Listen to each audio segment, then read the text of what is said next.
cops come to the front of the store and they're parked like right in front of us. They park on the side of us. They park to the right of us. And they get out and... Good morning, guys. Welcome back for another video. We are waking up in... Where are we in Florida? Pretty much Daytona Beach. If you guys have caught our last couple of videos, we have been in Florida for a little while now, and we are ready to go. It's been, yeah, it's been, what is it? Struggle. Florida has been a lot of different things. It has been fun, but we've also just had some situations. We wanted to share with you all kind of what we've been dealing with here. Yeah, what's really like pushing us out of Florida. That's really... Yeah. We're gonna move and then we will tell you guys about everything that's happening. Yep.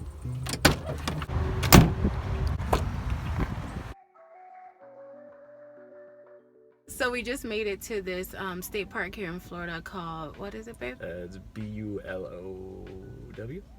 That's Bulo. what it is. Yeah, you got dots between every letter. Oh my god. Yeah, so we just want to talk about just kind of what's been happening here. So let's start off with the positive stuff first. We went to Zoo Miami. Yes. Which was Zoo really Miami cool. was really cool. They just had like open enclosures too, which was really nice. Yes, we really like that because I'm not the biggest fan of zoos. It's a little bit sad sometimes going and just seeing the conditions that they're in. And so we got to see elephants. We also saw and fed giraffes. There wasn't that many people there. It was only $38 for you to get the ticket and a meal that also came with a souvenir cup and a 10% off like the gift shop. So that was Zoo Miami. We went to a Manatee Lagoon that was coming up from Fort Lauderdale. Yeah, which was actually free. Yes.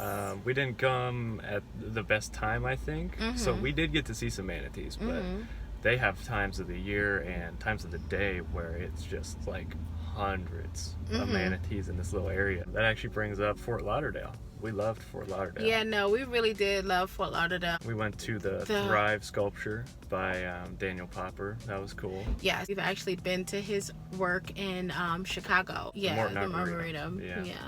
He's the guy that has all those massive wood sculptures in Tulum, yeah. And Cancun or area. Tulum.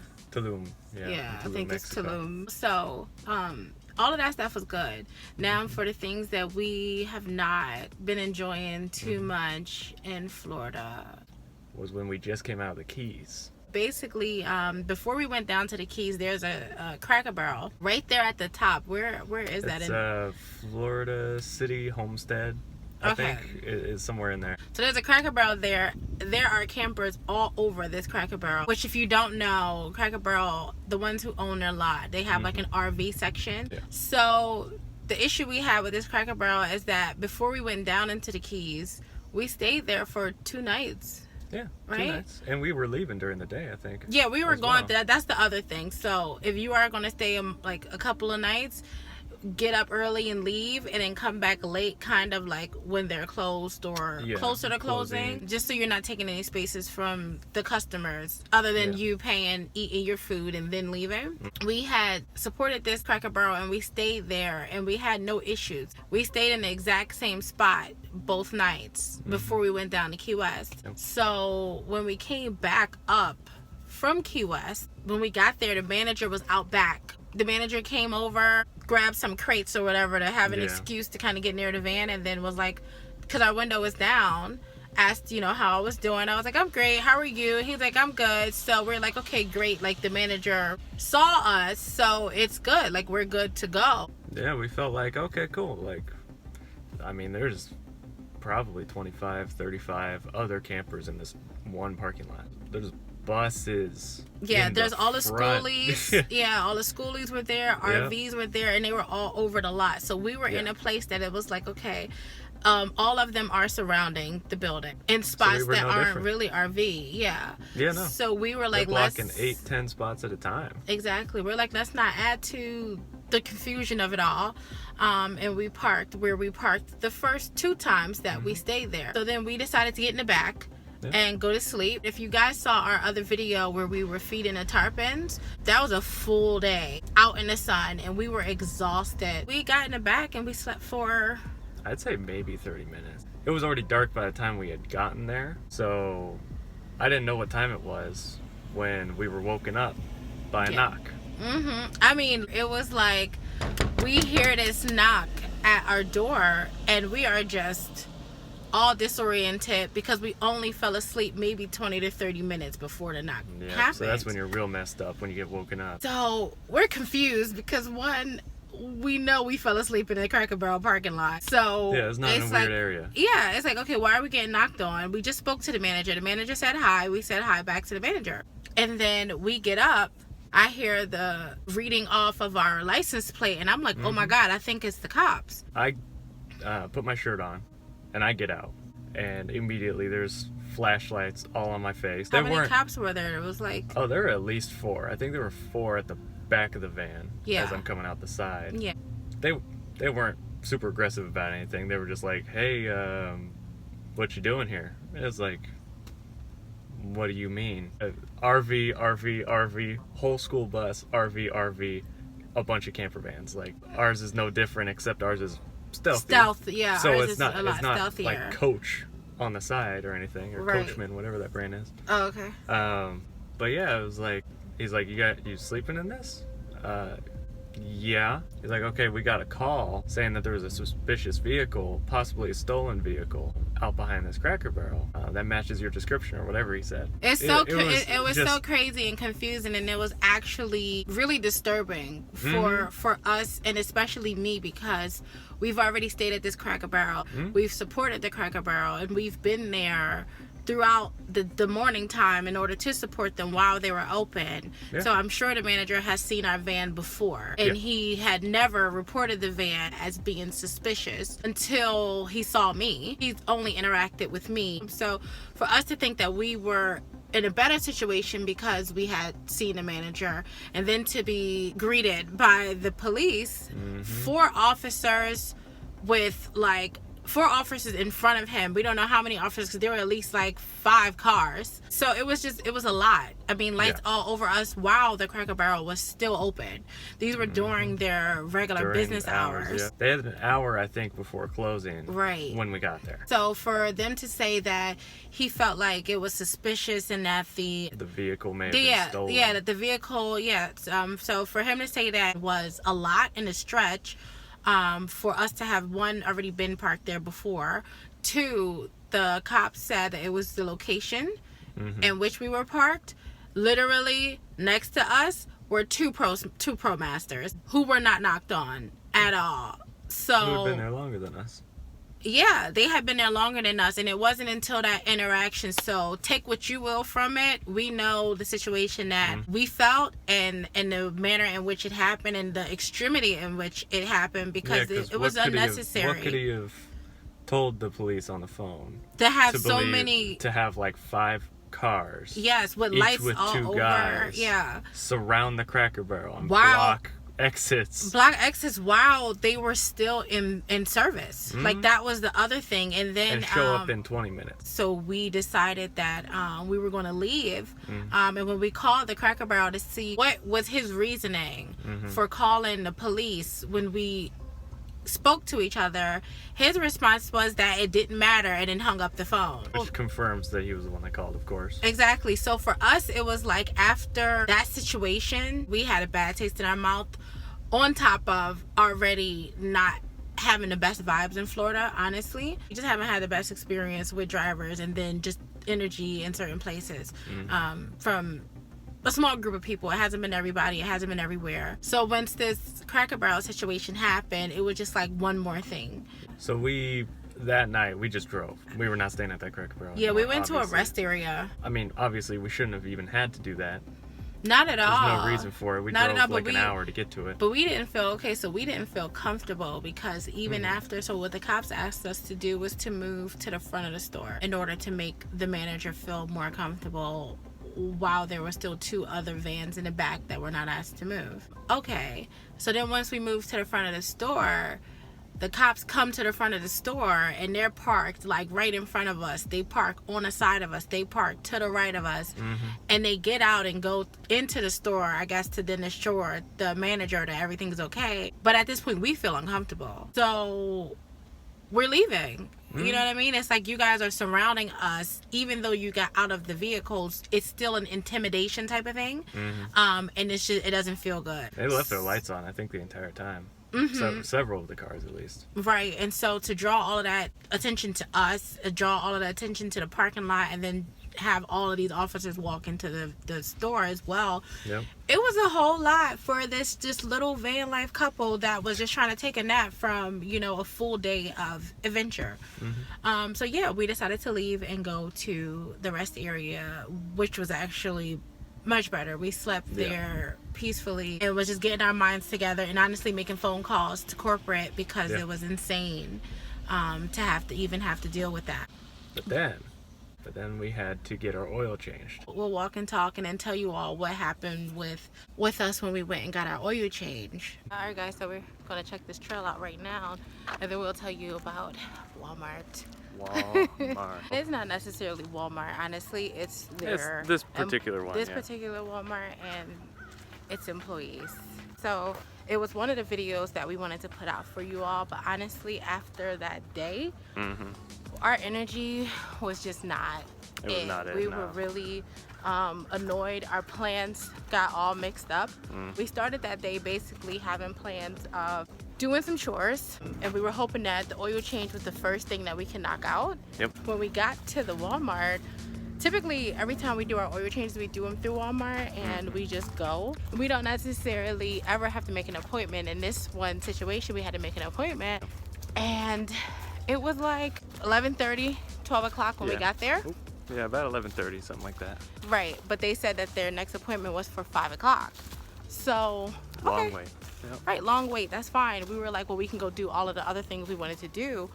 But then the sun was really strong. So we decided instead, actually, because it's been so cloudy lately, let us just cook. So we start cooking. Like, I start cooking chicken and salmon, just trying to get all of these meals prepped so that we didn't have to like eat out as much anymore. And so that was fine because we were like, we can do the other stuff another time and then we'll have our oil change. But then we had plans on going to some museums and stuff in Miami. Well, right around 4 o'clock, 4 o'clock, I got a call from the service center at this Walmart while we're sitting out back, by the way, right by the service center. They basically asked me what the make and model of our car was, as far as whether it's diesel or gasoline. I'm like I already wrote that down for them, but gas, because I guess they didn't know that information, so it takes gas. Then we get a call at 4:15, and it's the same person, and they basically said they checked their system, and they can no longer do our appointment for us because they don't have the right oil filter on them. They checked 45 minutes before our appointment. After waiting, what, 5 hours? Yeah, and Almost you went 5 inside and made the appointment and gave them all that information for... Yeah, in person. Right. Wrote down the stuff, everything. She said, okay, good. And then I left. So we waited all this time for them to just randomly, casually say, sorry, it's not going to work out. Right. After we sat out there and waited, and regardless, even if we left and came back, we could have moved on instead of staying there and then being told that we couldn't get the oil change. So they were kind of trying to be like, sorry, oh well. And we were like, no, we're outside, so we'll see you soon. You know, like, no, we'll actually see you soon. We went inside, so we had met some other people on the trail. But yeah, so he called another manager because he didn't speak English too well, and our Spanish isn't the greatest. Even with some of your Mexican heritage, we're just not all that good. And she was agreeing with us that the way in which it was handled was improper because they should have checked in their system before saying, okay, we'll take you guys for this oil change. So she basically was telling us like they would give us a gift card and they're going to try to figure out what it is that they can do to rectify the situation. So as we waited with them and spoke with them, a delivery truck came in that so happened to have our filter on it. So she was like, okay, we'll still give you the oil change and we'll give you a gift card still. So I was like, okay, cool. right. So we're happy with the outcome. Yeah. We're still getting our oil change. We felt like they handled the situation as best they could, as you know, after we waited for I don't know how long to get that figured out. We had our oil change, but at this point we're over it. By the time we left there and got down to the place we were going, it was just extremely busy. Traffic was so crazy. We couldn't find anywhere to park. Yep. So we just were like, you know what, our energy is just getting dropped lower and lower. So that's why you guys didn't see that video. Yeah. Because it wasn't the time. yeah. So. Oh, this is what they mean by short trail. I think, yeah, it was a loop. They went this way. Huh. We went that way. Interesting. Okay. That looks a little different. That looks real probably bad. That's so we should probably go back out and take the one on the left, huh? Yeah, I don't know about this one. So that was that situation. And we thought that was it for us with that Walmart until the next day. We needed to drive somewhere. I realized the little sticker that's on the top of the windshield. They left the original, which is like, okay, cool. I don't really care either way. And they had the new one. And we normally get 5W20 for our oil.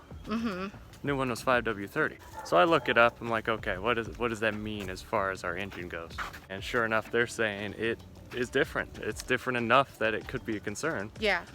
I'm like, so on top of everything else, they put the wrong oil in. They really put the wrong oil in. And this is the first time we've had that situation with Walmart. And so Yeah. we've been driving the van to see if it's been anything different. Because at this point, we're so far from that Walmart. Yeah, we can't go back. Just take it back. We have realized lately that she is sounding different and Yeah. at times driving different. So it's like, we're getting that changed as soon as possible, best we can with Yeah. Walmart's customer service. right, and we just got off the phone with them in order to get that situation handled. So they told us that we can take it to a Walmart anywhere and just let them know that they gave us a reference number for us to then get an oil change. We definitely wanted to get this situation handled because we're headed up the East Coast. We're going to be first stopping in Atlanta. I've lived there for so many years and I'm excited to go back and return. I'm not excited about the weather. Yeah. But we're getting our probably last good day here in Florida before we head into the 20s and 30s as far as lows go. Yeah. That's really kind of just been That's our experience in Florida. You guys saw a lot of the good stuff, but you haven't really heard about the bad stuff because we really haven't been in the mood to share it. On our channel, we do want to share every part of the reality. Yeah. We don't want to just share the good parts. It's not that we don't want to show you guys how we are when we're not in the mood. It's just that we are not in the mood to even pick up the camera. Right now we're on this trail and it's actually pretty cute and it's cool that this is free. We've been able to find some pretty cool free stuff here, and I think this is a good way to end our Florida trip, honestly, is talking about all of it. Yeah. Just kind of what we've enjoyed, Yeah. what we haven't enjoyed so much. All right, so see you guys back at the van. But yeah guys, so now we're leaving the park. The state park was actually pretty cool. It really was. It was quiet. There's nobody really out here but a few people that came out and they took pictures with an oak tree and left. Nobody really did the trail. No. This one other couple did, but they did the short trail. We just wanted to kind of catch you all up on everything and make sure we didn't leave anything out when it came to our Florida experience. But we're excited to show you everything that we have coming up next. Yep. And we'll see you guys in Atlanta.